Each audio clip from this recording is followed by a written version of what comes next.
Hello बच्चों, good morning. कैसे हैं आप सब? स्वागत है आप सबका। आज हम चैप्टर 25 कंज्यूमर प्रोटेक्शन एक्ट जो है उससे रिलेटेड एमसीक्यूज़ करेंगे। उनका आपका आज का टेस्ट होगा। इस चैप्टर को हमने क्लास में बहुत अच्छे से रीड किया है, समझा है और डिस्कस भी किया है, और इसके सारे क्वेश्चन आंसर आपने याद कर लिए हैं, तो आपको एमसीक्यूज़ का जो टेस्ट देना आसान होगा। इसके लिए आपको करना क्या है कि सबसे पहले वीडियो को यहीं पॉज करना है और अपने हाथ में कॉपी पेन रखना है आपको। उसके बाद आप जैसे ही क्वेश्चन आते जाएं आपके साथ, हर एक क्वेश्चन का आपको आंसर नोट करना है, और लास्ट में जितना आपका टोटल स्कोर बनता है उसको कमेंट बॉक्स में लिखना है।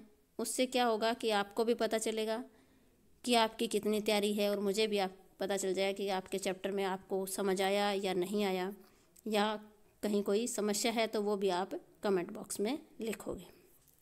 तो चलिए हम स्टार्ट करते हैं एमसीक्यूज़ का पहला क्वेश्चन कि आईएसआई मार्क किन चीज़ों पे पाया जाता है?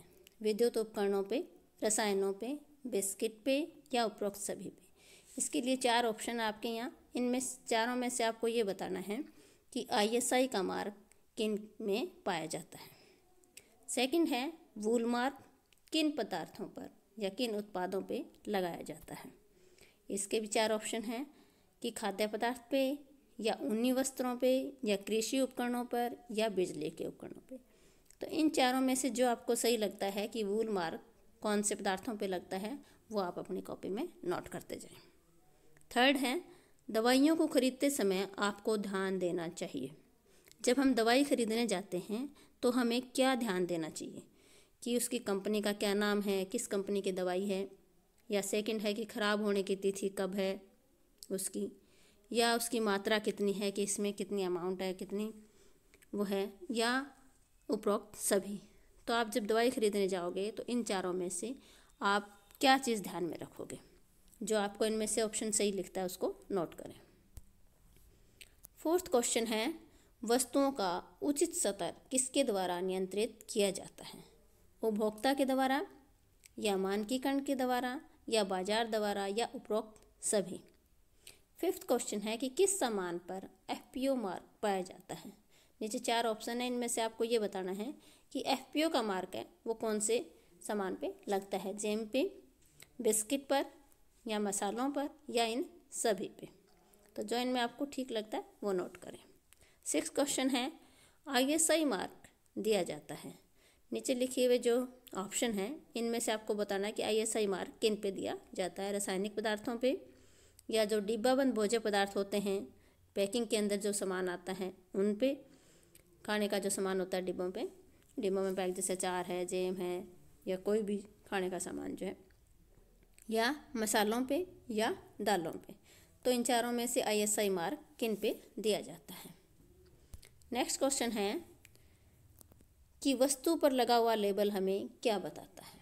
कि वस्तुओं पे आपने देखे होंगे कि हर एक चीज़ पे ऊपर लेबल लगा होता है, तो उसमें उस लेबल को देख के आपको क्या जानकारी मिलती है? नीचे 4 ऑप्शन हैं कि खराब होने की तिथि कब है उसकी, या उसकी बढ़ने की तिथि कब है, या उसके अंदर कितनी मात्रा में सामग्री है, या उपरोक्त सभी। तो इन चारों में से उस लेबल को देख के हमें क्या पता चलता है वो नोट करें आप। 8th क्वेश्चन है भारतीय मानक द्वारा कौन सा मार्क दिया जाता है? ISI mark, egg mark, FPO, या उपरोक्त सभी। इन चारों में से भारतीय मानक द्वारा कौन सा मार्क दिया जाता है? 9th क्वेश्चन है एग मार्क किन पर पाया जाता है? 4 ऑप्शन हैं, इनमें से आपको ये बताना है कि एग मार्क किन चीज़ों पे पाया जाता है। दालों पे, रसायन पे, जूस पे, या इनमें से सभी के ऊपर। 10th क्वेश्चन हमारा कि एग मार्क जो है, 9th क्वेश्चन भी इसी का था लेकिन इसके ऑप्शन अलग आपके। तो ये आपको बताना है कि मिर्च मसालों पे, या बिस्किट पे, या विद्युत उपकरण पे, या जैम पे, इन चारों में से जो है एग मार्क किसको दिया जाता है। 11th क्वेश्चन है उचित खरीदारी के लिए क्या करना चाहिए? कि जब भी हम खरीदारी करने जाते हैं तो हमें क्या ध्यान रखना चाहिए या क्या करना चाहिए। नीचे 4 ऑप्शन हैं कि झांसे में आना, मतलब जैसे दुकानदार होते हैं कहते हैं जी ये सामान खरीदो, वो खरीदो, आपको ये अच्छा है, वो अच्छा है, तो आप उनकी बातों में आ जाते हो। या फिर जब घर से जाते हो तो लिस्ट बना के जाते हो, सूची बना के जाते हो कि आपको क्या सामान खरीदना है, कितना खरीदना है।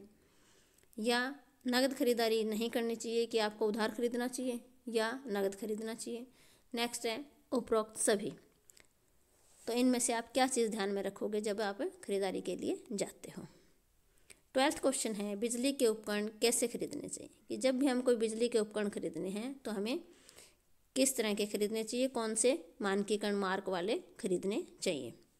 नीचे हैं एग मार्क वाले, या जिनके ऊपर FPO मार्क लगा वो, या ISI मार्क वाले, या सभी, कोई भी खरीद सकते हो। तो इन चारों में से आपको बताना है कि जब भी आप बिजली के उपकरण खरीदते हैं तो कौन से मार्क वाले खरीदने चाहिए।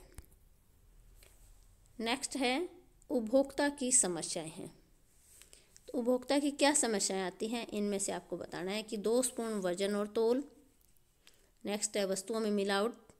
नेक्स्ट है कीमतों में अस्थिरता, या सभी। तो इन चारों में से आपको बताना है कि उपभोक्ता की समस्याएं क्या है। नेक्स्ट क्वेश्चन है खाद्य वस्तुओं में मिलावट का क्या कारण हो सकता है। जैसे आजकल आपको पता है कि सारी वस्तुओं में मोस्टली जो चीज़ें आती हैं उनमें क्या है, मिलावट आती है।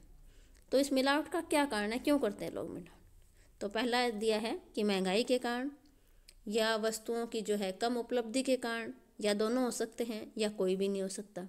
तो आपको ये बताना है कि खाद्य वस्तुओं में मिलावट का क्या कारण हो सकता है। वो इन चारों ऑप्शंस में से आपको जो ठीक लगे वो नोट करें। लास्ट क्वेश्चन है FPO मार्क दिया जाता है, कि FPO का मार्क किन चीज़ों पे दिया जाता है, घरेलू उपकरणों पर, या विद्युत उपकरणों पे, या फल और सब्जियों के जो उत्पाद आते हैं उन पे, या सभी पे। तो इन चारों में से आपको ये बताना है कि FPO का मार्क किन पे लगा होता है।